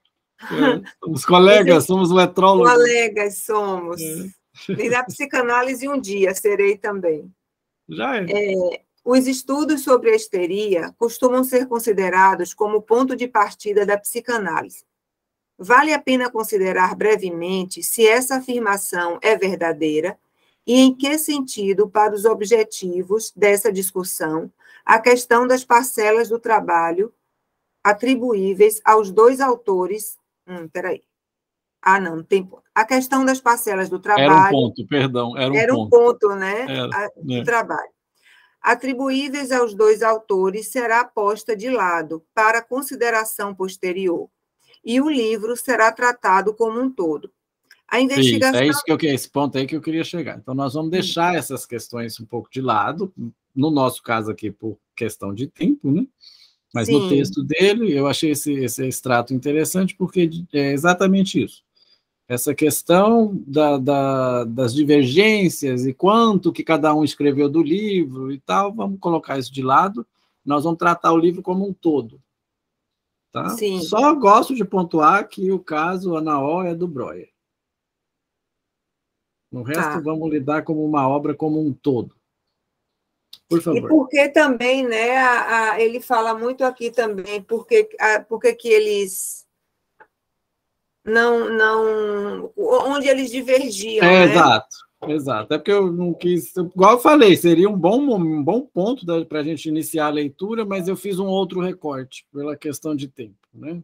Então, leiam, é interessante. Pus lá no grupo, quem tiver o volume, leia o volume, vamos trazer isso no momento posterior. Por favor. Tá. A investigação sobre a relação dos estudos com o desenvolvimento subsequente da psicanálise pode ser dividida, por conveniência, em duas partes, embora tal separação seja necessariamente artificial. Até que ponto e de que maneira os procedimentos técnicos descritos nos estudos e as descobertas clínicas a que conduziram prepararam o terreno para a prática da psicanálise? Pergunta. Essa é uma pergunta, vamos deixar essa pergunta no ar. Essa é uma pergunta que eu gostaria de deixar para vocês, tá? Por favor. É importante.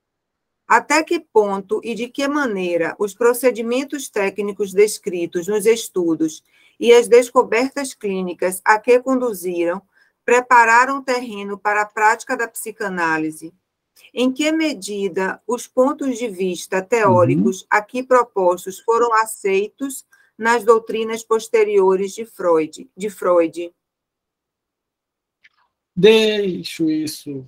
Eu coloquei mago aí, que é onde eu tirei a edição. Eu deixo isso aí como questionamento a vocês, como mola propulsora para vocês pensarem. Tá? Infelizmente, não podemos cobrir essa questão. Então, até que ponto e de que maneira os procedimentos descritos nos estudos e as descobertas clínicas a que conduziram prepararam o terreno para a prática da psicanálise? Isso que a gente está falando, né? O conceito aí sendo desenvolvidos praticamente ao mesmo tempo. E em que medida os pontos de vista teóricos aqui no livro propostos foram aceitos nas doutrinas posteriores a Freud? É um questionamento que o Stratt coloca aí, que eu acho importante a gente ter perto. E recomendo aí a leitura, ia fazer a leitura de um trecho, mas eu não vou fazer por uma questão de tempo. E aqui nós temos a estrutura da obra. Então, o volume, ele é dividido em 4 partes, e essas partes subdivididas. Sobre o mecanismo psíquico dos fenômenos histéricos, é a comunicação preliminar. Quem tiver com a edição da Companhia das Letras, que é a que eu solicitei, eu vou fazer uma nota, uma referência ao prefácio à primeira edição. Vou ler aqui rapidamente. Em 1893, publicamos uma comunicação preliminar com nossas experiências relativas a um novo método de investigação e tratamento de fenômenos histéricos, e nela incluímos, de maneira bastante sucinta, as concepções teóricas a que havíamos chegado. Essa comunicação preliminar é aqui reproduzida, como a tese que deverá ser ilustrada e demonstrada. É interessante ler essa comunicação inicial para você, exatamente para se ter contato com como era feita essa transmissão. É uma transmissão da psicanálise. Como era feita essa transmissão de conhecimento, essa transmissão de descobertas. Então, isso foi incluído no volume, né? Continuo citando Freud e Breuer, sem saber quem, né? A ela acrescentamos agora uma série de observações clínicas que, lamentavelmente, não podemos selecionar apenas por critérios científicos. Nossas experiências provêm da clínica particular numa classe social cultivada e afeita à leitura, classe alta. E seu conteúdo diz respeito, de várias maneiras, à vida e ao destino mais íntimos de nossos doentes. Então, eles não podiam publicar porque a sociedade era um pouco restrita, né? Poderiam reconhecer aí. É isso que eles falam, né? Tratavam de pessoas que podem ser do ciclo comum, né? Seria um grave abuso de confiança publicar informações desse tipo, com o risco de elas serem reconhecidas e de fatos que apenas ao médico foram confiados se difundirem no círculo social do paciente. Há que se ter muito cuidado com isso hoje em dia. Eu já vi psicanalista Instagram postando caso clínico em rede social. Eu acho que há que ter cuidado com isso. É muito delicado, assim como era na época de Freud. No meio hoje, a rede social, se eu citasse alguma coisa analisando o meu, a possibilidade dele reconhecer é muito grande.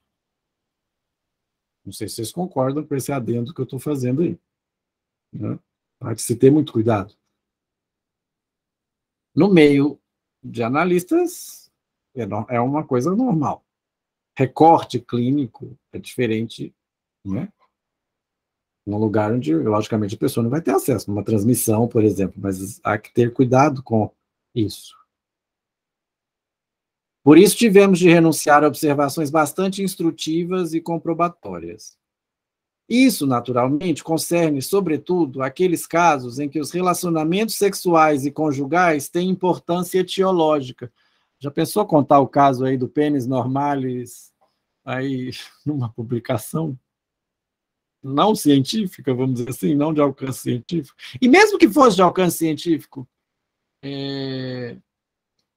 era uma sociedade bem menor, né? Enfim. Daí vem o fato de só podermos apresentar de forma incompleta a prova para a nossa concepção de que a sexualidade tem papel fundamental na patogênese da histeria, como fonte de traumas psíquicos e como motivo de defesa da repressão de ideias da consciência. Tivemos de excluir da publicação precisamente as observações de natureza marcadamente sexual. Após as histórias clínicas, então vamos colocar aqui, partes 3 e 4, e num capítulo final sobre a terapêutica, a psicoterapia da histeria, expomos a técnica do método catártico, tal como se desenvolveu nas mãos do neurologista. Se, em algumas passagens, sustentam-se opiniões diversas, até mesmo contraditórias, não se veja aí uma oscilação nas concepções. Isso provém das naturais e legítimas diferenças de opinião de dois observadores que concordam no tocante aos fatos e pontos de vista básicos, mas cujas interpretações e suposições nem sempre coincidem. Interessante, né? Sigo aqui, rapidamente, com o prefácio à segunda edição, que aí vocês podem perceber que já está dividido. Há uma notinha do Breuer e uma notinha do Freud. O prefácio da primeira edição está assinado os dois juntos. Né? Diz Breuer, prefácio à segunda edição, agora já estamos em julho de 1908. O interesse que cada vez mais é dedicado à psicanálise parece agora se estender também aos estudos sobre a histeria. O editor deseja uma nova edição do livro esgotado. Este é aqui publicado em reimpressão inalterada, embora as concepções e métodos expostos na primeira edição tenham experimentado um vasto e profundo desenvolvimento desde então. No que me toca, não me ocupei ativamente da matéria desde aquela época. Não tenho participação em seu significativo desenvolvimento e não saberia acrescentar nada de novo àquilo apresentado em 1895. Assim, pude apenas desejar que minhas duas contribuições ao livro fossem reeditadas sem modificação. Aqui agora começamos a saber quem é quem, né? Na primeira edição não sabíamos. E vamos ver por quê. Vimos o porquê, né? Vamos a saber depois o porquê pelo próprio Freud, que é o que eu expus aqui mais cedo, né? Eles discordavam justamente da questão sexual. E diz Freud, cito Freud aqui para encerrarmos a primeira parte. A reprodução inalterada do texto da primeira edição era a única decisão possível também no tocante à minha participação neste livro. o desenvolvimento e as transformações que minhas concepções experimentaram no decorrer de 13 anos de trabalho, olha que legal, 13 anos de trabalho, a psicanálise está nascendo, né? 13 anos de trabalho, são demasiado amplos para serem considerados em minha exposição daquela época, sem lhe destruir completamente o caráter. Por outro lado, falta-me qualquer motivo para eliminar esse testemunho de minhas opiniões iniciais. Ainda hoje não as vejo como erros. Sabe? Aqui já temos um Freud que abandonou a hipnose, por exemplo, que abandonou a catarse. Né? Mas como primeira...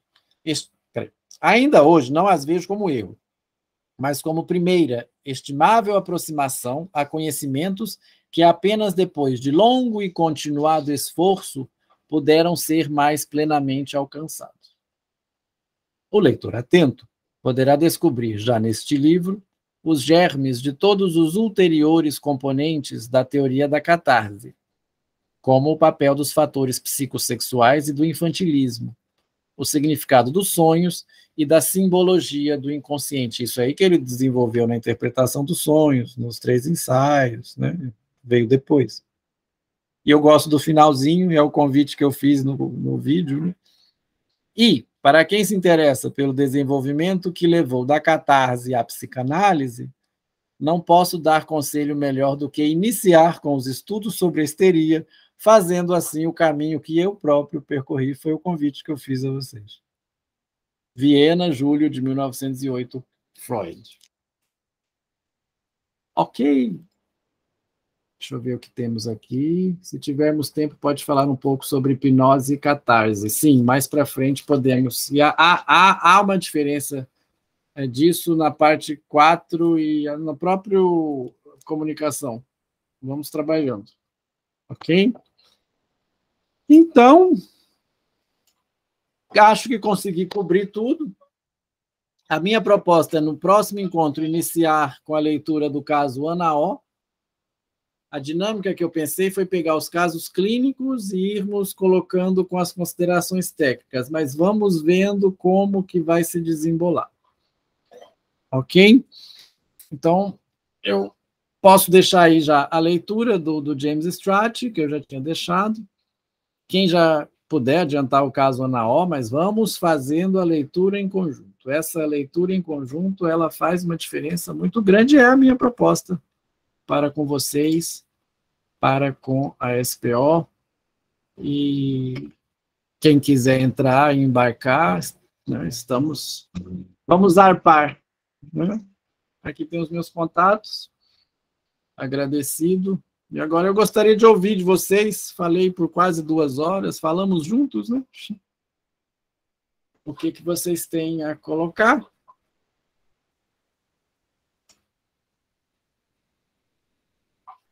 Não sei se tem também a edição da Autêntica com reunir os 5 casos num livro só, né?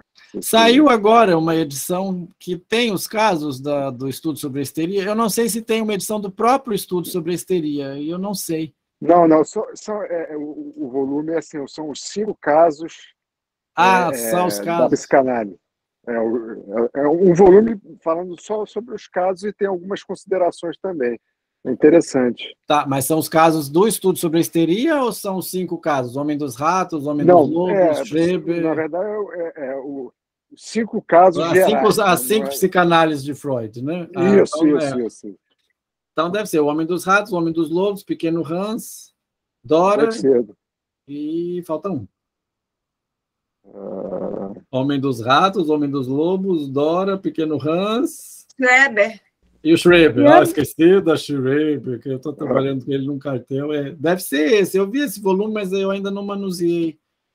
Né? Eu não sei se tem um específico do estudo sobre a histeria da Autêntica, eu acho que não, né? Alguém quer falar alguma coisa? Alguém falou alguma coisa? Não, só agradecer, Gustavo, muito bom. Eu estava ansiosa por esse começo. Acho que vou ter muitas dúvidas, vai dar para a gente tirar muita dúvida aqui e aprender bastante. Muito bom, você leva a coisa de uma maneira tranquila, clara, tem boa didática, fica fácil. Não sei se você com Lacan seria igual, eu acho que não. Mesma coisa. Lacan é paixão para mim. Lacan é sintoma, quiçá sintoma.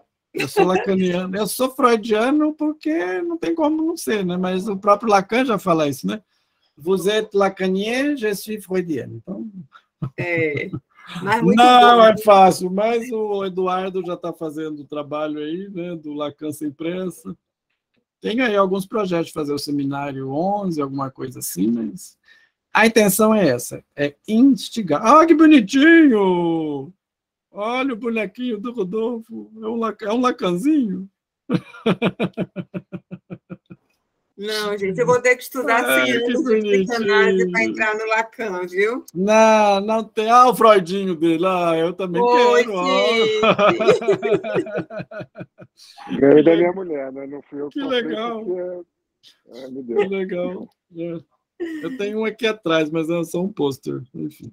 Mas não é assim, né? Vamos por partes, é o que eu falo. A gente tem que ir na base, e a base, eu penso, vou deixar isso aqui gravado, eu já falei isso em outros lugares, precisa haver um retorno a Lacan. A Freud, perdão, olha, eu cometi uma falha aqui.